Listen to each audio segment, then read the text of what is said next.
انسان کا کھلا دشمن ہے۔ تمہارا پروردگار تم سے خوب واقف ہے، اگر چاہے تو تم پر رحم کرے یا اگر چاہے تو تمہیں عذاب دے، اور ہم نے تم کو ان پر داروغہ بنا کر نہیں بھیجا۔ اور جو لوگ آسمانوں اور زمین میں ہیں تمہارا پروردگار ان سے خوب واقف ہے، اور ہم نے بعض پیغمبروں کو بعض پر فضیلت بخشی اور داؤد کو زبور عنایت کی۔ کہو کہ مشرکو، جن لوگوں کی نسبت تمہیں معبود ہونے کا گمان ہے ان کو بلاؤ، دیکھو وہ تم سے تکلیف کے دور کرنے یا اس کے بدل دینے کا کچھ بھی اختیار نہیں رکھتے۔ یہ لوگ جن کو خدا کے سوا پکارتے ہیں وہ خود اپنے پروردگار کے ہاں ذریعہ تقرب تلاش کرتے رہتے ہیں کہ کون ان میں خدا کا زیادہ مقرب ہوتا ہے، اور اس کی رحمت کے امیدوار رہتے ہیں اور اس کے عذاب سے خوف رکھتے ہیں۔ بے شک تمہارے پروردگار کا عذاب ڈرنے کی چیز ہے، اور کفر کرنے والوں کی کوئی بستی نہیں مگر قیامت کے دن سے پہلے ہم اسے ہلاک کر دیں گے یا سخت عذاب سے معذب کریں گے۔ یہ کتاب یعنی تقدیر میں لکھا جا چکا ہے۔ اور ہم نے نشانیاں بھیجنی اس لیے موقوف کر دیں کہ اگلے لوگوں نے اس کی تکذیب کی تھی، اور ہم نے سمود کو اونٹنی نبوت صالح کی کھلی نشانی دی تو انہوں نے اس پر ظلم کیا، اور ہم جو نشانیاں بھیجا کرتے ہیں تو ڈرانے کو۔ جب ہم نے تم سے کہا کہ تمہارا پروردگار لوگوں کو احاطہ کیے ہوئے ہے، اور جو نمائش ہم نے تمہیں دکھائی اس کو لوگوں کے لیے آزمائش کیا، اور اسی طرح تھوہر کے درخت کو جس پر قرآن میں لعنت کی گئی، اور ہم انہیں ڈراتے ہیں تو ان کو اس سے بڑی سخت سرکشی پیدا ہوتی ہے۔ اور جب ہم نے فرشتوں سے کہا کہ آدم کو سجدہ کرو تو سب نے سجدہ کیا مگر ابلیس نے نہ کیا، بولا کہ بھلا میں ایسے شخص کو سجدہ کروں جس کو تو نے مٹی سے پیدا کیا ہے۔ اور از راہ طنز کہنے لگا کہ دیکھ تو یہی وہ ہے جسے تو نے مجھ پر فضیلت دی ہے، اگر تو مجھ کو قیامت کے دن تک کی مہلت دے تو میں تھوڑے سے شخصوں کے سوا اس کی تمام اولاد کی جڑ کاٹتا رہوں گا۔ خدا نے فرمایا یہاں سے چلا جا،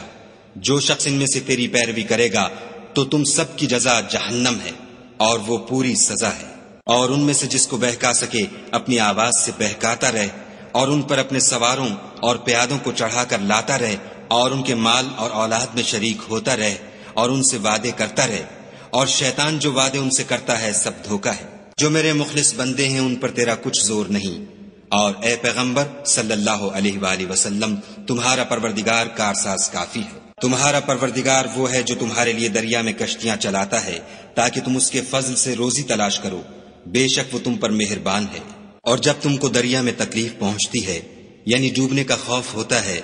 تو جن کو تم پکارا کرتے ہو سب اس پروردگار کے سوا گم ہو جاتے ہیں، پھر جب وہ تم کو ڈوبنے سے بچا کر خشکی کی طرف لے جاتا ہے تو تم منہ پھیر لیتے ہو، اور انسان ہے ہی ناشکرا۔ کیا تم اس سے بے خوف ہو کہ خدا تمہیں خشکی کی طرف لے جا کر زمین میں دھسا دے یا تم پر سنگریزوں کی بھری ہوئی آندھی چلا دے، پھر تم اپنا کوئی نگہبان نہ پاؤ؟ یا اس سے بے خوف ہو کہ تم کو دوسری دفعہ دریا میں لے جائے، پھر تم پر تیز ہوا چلائے اور تمہارے کفر کے سبب تمہیں ڈبو دے، پھر تم اس غرق کے سبب اپنے لیے کوئی پیچھا کرنے والا نہ پاؤ؟ اور ہم نے بنی آدم کو عزت بخشی اور ان کو جنگل اور دریا میں سواری دی اور پاکیزہ روزی عطا کی اور اپنی بہت سی مخلوقات پر فضیلت دی۔ جس دن ہم سب لوگوں کو ان کے پیشواؤں کے ساتھ بلائیں گے تو جن کے اعمال کی کتاب ان کے داہنے ہاتھ میں دی جائے گی وہ اپنی کتاب کو خوش ہو کر پڑھیں گے اور ان پر دھاگے برابر بھی ظلم نہ ہوگا۔ اور جو شخص اس دنیا میں اندھا ہو وہ آخرت میں بھی اندھا ہوگا اور نجات کے رستے سے بہت دور۔ اور اے پیغمبر جو وحی ہم نے تمہاری طرف بھیجی ہے قریب تھا کہ یہ کافر لوگ تم کو اس سے پچھلا دیں تاکہ تم اس کے سوا اور باتیں ہماری نسبت بنا لو، اور اس وقت وہ تم کو دوست بنا لیتے۔ اور اگر ہم تم کو ثابت قدم نہ رہنے دیتے تو تم کسی قدر ان کی طرف مائل ہونے ہی لگے تھے۔ اس وقت ہم تم کو زندگی میں بھی عذاب کا دونا اور مرنے پر بھی دونا مزہ چکھاتے، پھر تم ہمارے مقابلے میں کسی کو اپنا مددگار نہ پاتے۔ اور قریب تھا کہ یہ لوگ تمہیں زمین مکہ سے پھسلا دیں تاکہ تمہیں وہاں سے جلا وطن کر دیں، اور اس وقت تمہارے پیچھے یہ بھی نہ رہتے مگر کم۔ جو پیغمبر ہم نے تم سے پہلے بھیجے تھے ان کا اور ان کے بارے میں ہمارا یہی طریق رہا ہے، اور تم ہمارے طریق میں تغیر و تبدل نہ پاؤ گے۔ اے محمد صلی اللہ علیہ وآلہ وسلم سورج کے ڈھلنے سے رات کے اندھیرے تک ظہر، عصر، مغرب، عشاء کی نمازیں اور صبح کو قرآن پڑھا کرو، کیونکہ صبح کے وقت قرآن کا پڑھنا موجب حضور ملائکہ ہے۔ اور بعض حصہ شب میں بیدار ہوا کرو اور تہجد کی نماز پڑھا کرو، یہ شب خیزی تمہارے لیے سبب زیادت ہے، قریب ہے کہ خدا تم کو مقام محمود میں داخل کرے۔ اور کہو کہ اے پروردگار مجھے مدینے میں اچھی طرح داخل کیجو اور مکے سے اچھی طرح نکالیو، اور اپنے ہاں سے زور و قوت کو میرا مددگار بنائیو۔ اور کہہ دو کہ حق آ گیا اور باطل نابود ہو گیا، بے شک باطل نابود ہونے والا ہے۔ اور ہم قرآن کے ذریعے سے وہ چیز نازل کرتے ہیں جو مومنوں کے لیے شفا اور رحمت ہے، اور ظالموں کے حق میں تو اس سے نقصان ہی بڑھتا ہے۔ اور جب ہم انسان کو نعمت بخشتے ہیں تو روح گرداں ہو جاتا اور پہلو پھیر لیتا ہے، اور جب اسے سختی پہنچتی ہے تو نا امید ہو جاتا ہے۔ کہہ دو کہ ہر شخص اپنے طریق کے مطابق عمل کرتا ہے، سو تمہارا پروردگار اس شخص سے خوب واقف ہے جو سب سے زیادہ سیدھے رستے پر ہے۔ اور تم سے روح کے بارے میں سوال کرتے ہیں، کہہ دو کہ وہ میرے پروردگار کی ایک شان ہے اور تم لوگوں کو بہت ہی کم علم دیا گیا ہے۔ اور اگر ہم چاہیں تو جو کتاب ہم تمہاری طرف بھیجتے ہیں اسے دلوں سے محو کر دیں، پھر تم اس کے لیے ہمارے مقابلے میں کسی کو مددگار نہ پاؤ، مگر اس کا قائم رہنا تمہارے پروردگار کی رحمت ہے، کچھ شک نہیں کہ تم پر اس کا بڑا فضل ہے۔ کہہ دو کہ اگر انسان اور جن اس بات پر مجتمع ہوں کہ اس قرآن جیسا بنا لائیں تو اس جیسا نہ لا سکیں گے، اگرچہ وہ ایک دوسرے کے مددگار ہوں۔ اور ہم نے قرآن میں سب باتیں طرح طرح سے بیان کر دی ہیں، مگر اکثر لوگوں نے انکار کرنے کے سوا قبول نہ کیا، اور کہنے لگے کہ ہم تم پر ایمان نہیں لائیں گے جب تک کہ عجیب و غریب باتیں نہ دکھاؤ، یعنی یا تو ہمارے لیے زمین سے چشمہ جاری کر دو، یا تمہارا کھجوروں اور انگوروں کا کوئی باغ ہو اور اس کے بیچ میں نہریں بہا نکالو، یا جیسا تم کہا کرتے ہو ہم پر آسمان کے ٹکڑے لا گراؤ، یا خدا اور فرشتوں کو ہمارے سامنے لے آؤ، یا تمہارا سونے کا گھر ہو، یا تم آسمان پر چڑھ جاؤ، اور ہم تمہارے چڑھنے کو بھی نہیں مانیں گے جب تک کہ کوئی کتاب نہ لاؤ جسے ہم پڑھ بھی لیں۔ کہہ دو کہ میرا پروردگار پاک ہے، میں تو صرف ایک پیغام پہنچانے والا انسان ہوں۔ اور جب لوگوں کے پاس ہدایت آ گئی تو ان کو ایمان لانے سے اس کے سوا کوئی چیز مانے نہ ہوئی کہ کہنے لگے کہ کیا خدا نے آدمی کو پیغمبر کر کے بھیجا ہے؟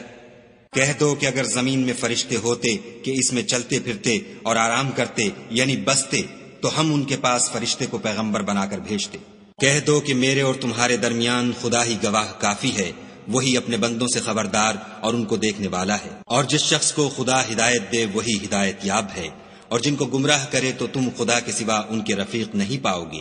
اور ہم ان کو قیامت کے دن اوندھے منہ، اندھے، گونگے اور بہرے بنا کر اٹھائیں گے، اور ان کا ٹھکانہ دوزخ ہے۔ جب اس کی آگ بجھنے کو ہوگی تو ہم ان کو عذاب دینے کے لیے اور بھڑکا دیں گے۔ یہ ان کی سزا ہے اس لیے کہ وہ ہماری آیتوں سے کفر کرتے تھے اور کہتے تھے کہ جب ہم مر کر بوسیدہ ہڈیاں اور ریزہ ریزہ ہو جائیں گے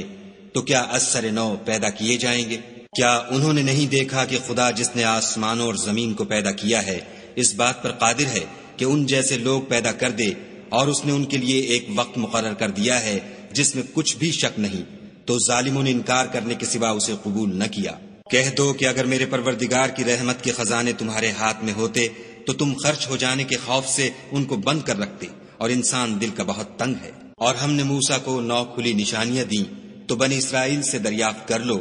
کہ جب وہ ان کے پاس آئے تو فرعون نے ان سے کہا کہ موسیٰ میں خیال کرتا ہوں کہ تم پر جادو کیا گیا ہے۔ انہوں نے کہا کہ تم یہ جانتے ہو کہ آسمانوں اور زمین کے پروردگار کے سوا اس کو کسی نے نازل نہیں کیا، اور وہ بھی تم لوگوں کے سمجھانے کو، اور اے فرعون میں خیال کرتا ہوں کہ تم ہلاک ہو جاؤ گے۔ تو اس نے چاہا کہ ان کو سرزمین مصر سے نکال دے، تو ہم نے اس کو اور جو اس کے ساتھ تھے سب کو ڈبو دیا، اور اس کے بعد بنی اسرائیل سے کہا کہ تم اس ملک میں رہو سہو، پھر جب آخرت کا وعدہ آ جائے گا تو ہم تم سب کو جمع کر کے لے آئیں گے۔ اور ہم نے اس قرآن کو سچائی کے ساتھ نازل کیا ہے، اور وہ سچائی کے ساتھ نازل ہوا۔ اور اے محمد صلی اللہ علیہ وآلہ وسلم، ہم نے تم کو صرف خوشخبری دینے والا اور ڈر سنانے والا بنا کر بھیجا ہے، اور ہم نے قرآن کو جز جز کر کے نازل کیا ہے تاکہ تم لوگوں کو ٹھہر ٹھہر کر پڑھ کر سناؤ، اور ہم نے اس کو آہستہ آہستہ اتارا ہے۔ کہہ دو کہ تم اس پر ایمان لاؤ یا نہ لاؤ، یہ فی نفس ہی حق ہے۔ جن لوگوں کو اس سے پہلے علم کتاب دیا گیا ہے، جب وہ ان کو پڑھ کر سنایا جاتا ہے تو وہ ٹھوڑیوں کے بل سجدے میں گر پڑتے ہیں اور کہتے ہیں کہ ہمارا پروردگار پاک ہے، بے شک ہمارے پروردگار کا وعدہ پورا ہو کر رہا۔ اور وہ ٹھوڑیوں کے بل گر پڑتے ہیں اور روتے جاتے ہیں، اور اس سے ان کو اور زیادہ عاجزی پیدا ہوتی ہے۔ کہہ دو کہ تم خدا کو اللہ کے نام سے پکارو یا رحمان کے نام سے، جس نام سے پکارو اس کے سب نام اچھے ہیں، اور نماز نہ بلند آواز سے پڑھو اور نہ آہستہ، بلکہ اس کے بیچ کا طریقہ اختیار کرو۔ اور کہو کہ سب تعریف خدا ہی کو ہے، جس نے نہ تو کسی کو بیٹا بنایا ہے اور نہ اس کی بادشاہی میں کوئی شریک ہے، اور نہ اس وجہ سے کہ وہ عاجز و ناتوان ہے، کوئی اس کا مددگار ہے، اور اس کو بڑا جان کر اس کی بڑائی کرتے رہو۔